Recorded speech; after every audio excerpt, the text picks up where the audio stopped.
Hello students, सुप्रभात। हम doctor Kamlesh माझी, सहायक प्राचार्य मैथिली, SJS कॉलेज बाथो बेनीपुर दरभंगा। आज पुनः उपस्थित छी हम अपने स्वर कक्षा में एकांकी संग्रह लऽ कऽ जे शास्त्री द्वितीय वर्षक जे पाठ्यक्रम अछि और एही में हमरा सबके पिपासा एकांकी के विषय में जानकारी लेबाक अछि। ऐसे पिछला कक्षा में सेहो पिपासा के एकांकी के संबंध में जानकारी लऽ चुकल छी, जे कि ऋषि उतंक और चांडाल के बीच वार्तालाप होइ छै, गप होइ छै, ओकर जे है से हमसब सुनलहुँ बुझलहुँ।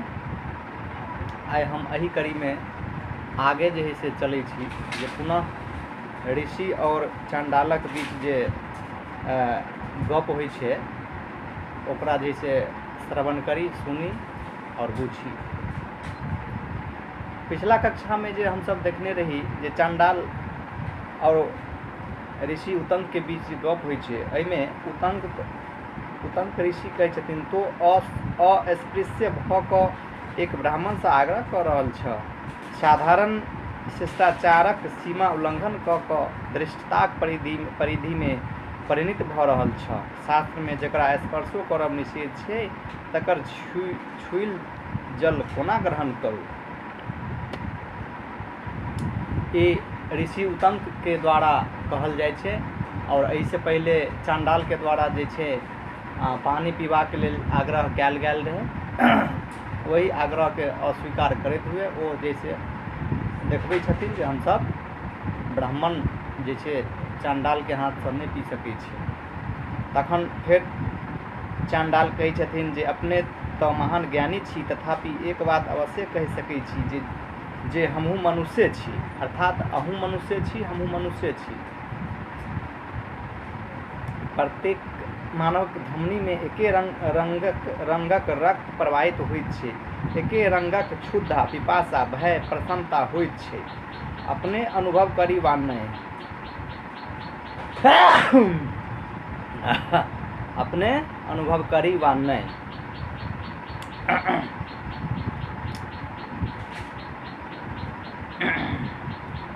मुदा हम अनुभव कऽ रहल छी जे मृग्या में दौड़ैत दौड़ैत जहिना हम जल पीबाक लेल आकुल भऽ उठै छी, तहिना अपनहु आकुल होयब। अर्थात ओ देखबै छथिन जे हम मृग्या में जे दौड़ैत दौड़ैत हमर जे से फेफड़ा जखन सूखऽ लगैया, जल पीबाक जे से ई भऽ जाइया, तहिना व्याकुल रहै छी, तहिना अपनहु जे से व्याकुल छी।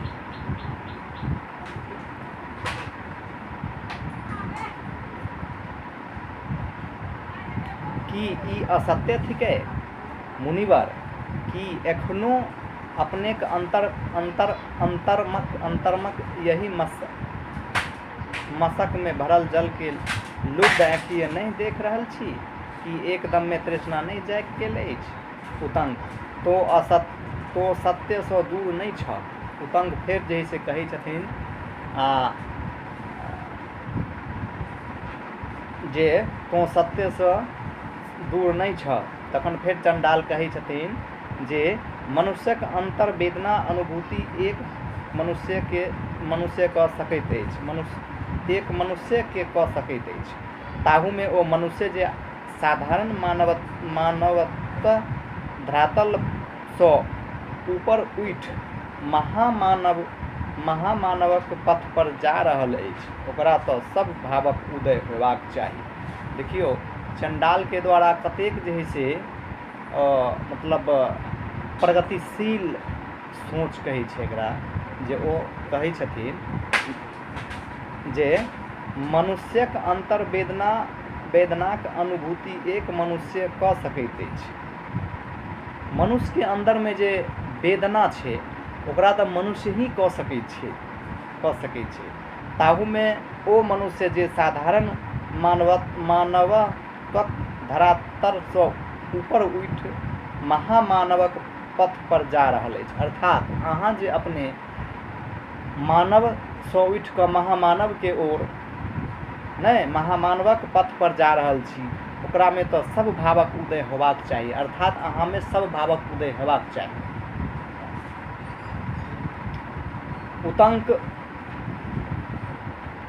फिर जे है से वो चांडाल के कहे छथिन जे आगंतुक एक साधारण मनुष्यक विचार ओ विवेक से परिपल्वित रहितो तोहर जल लेवा से विवश छी हम। युग युगक सामाजिक आ शास्त्रीय परंपराक विरुद्ध हम चलिए कोना सकै छी। अब उतंक ऋषि जे परंपरा के जे है से जे बनल छे ओकरा ओ जे है से बरकरार राखे के जे है से प्रयत्न कऽ रहल छथिन और कहै छथिन। मुदा चांडाल पुनः जे है से फिर जे है से कहै छथिन जे मुनिवर हम जातीय से अवश्य अस्पृश्य छी, मुदा जल नहीं अपावन अछि। गंगाक जल भ्रष्ट नहीं होइत छै, गंगा में जाकऽ समग्र कलुषित प्रवाहित भऽ जाइत छै। अपने तपस्या रूपी गंगा स्पर्श भइयो कऽ ई जल अपावन रहि जायत। पीब कऽ देखियौ, एहि में अमृतक आनंद भेटत। चांडाल कहै छै।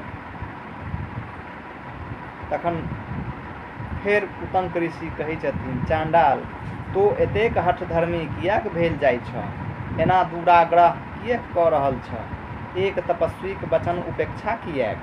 एही तरह चांडाल और उतंक ऋषि के बीच जे वार्तालाप होइ छै ओहिमे इहो स्पष्ट होइ छै, चांडाल जे कहि रहल छै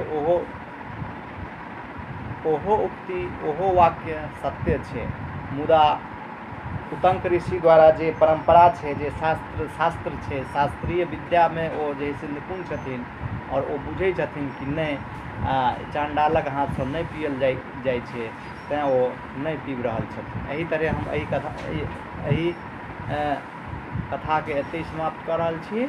हम पुनः अगला कक्षा में अगला दिन भेट हैत। धन्यवाद।